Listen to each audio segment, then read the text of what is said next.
New tonight, the Montgomery County Council questioning the county's police chief about this disturbing video.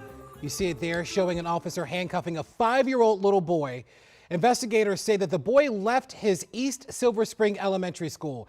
Good to see you this evening. I'm Larry Miller. Now, this video was taken more than a year ago, but it still has neighbors reeling and talking tonight. Our Adian Detail was at that meeting today. Adian, what exactly did you learn? Larry, this is the first time that we're hearing from Police Chief Jones since that video was released. But because this is an ongoing investigation, neither the police chief nor Superintendent Smith could comment on specifics of this case. We did, however, learn more details about the timeline of the investigation, including why it took them over a year to release that video. We also learned that disciplinary action was taken against the 2 police officers involved in the incident. You did say that there was a disciplinary procedure and action was taken against both officers. Is that correct? That is correct. Today, during a Montgomery County Council meeting to discuss an incident between Montgomery County Police and a 5-year-old boy captured on body cameras.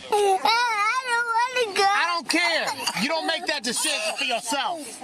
Chief Marcus Jones said he was concerned about the actions his officers took. I also was concerned and deeply troubled by the actions of my police officers. But because of the Maryland Public Information Act, which limits what he can say about an ongoing investigation, the chief couldn't share exactly how the officers had been punished. Instead, he spent nearly 6 minutes explaining why the investigation into the incident has taken so long.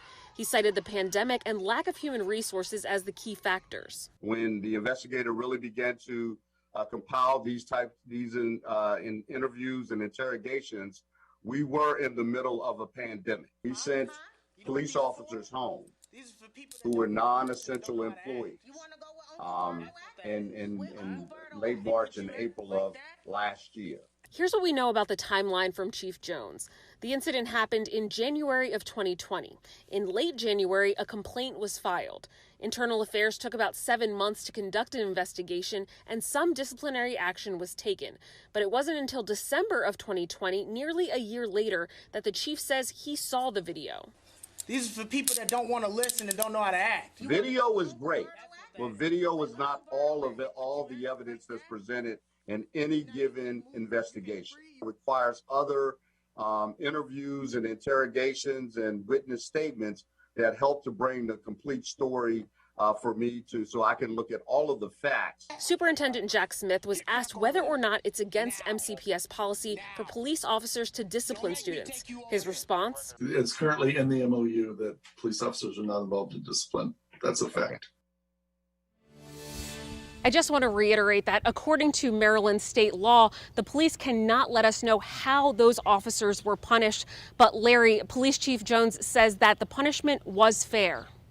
All right. Another question before we let you go, Adian. Did the school have an SRO, school resource officer? And if so, why wasn't that SRO brought in?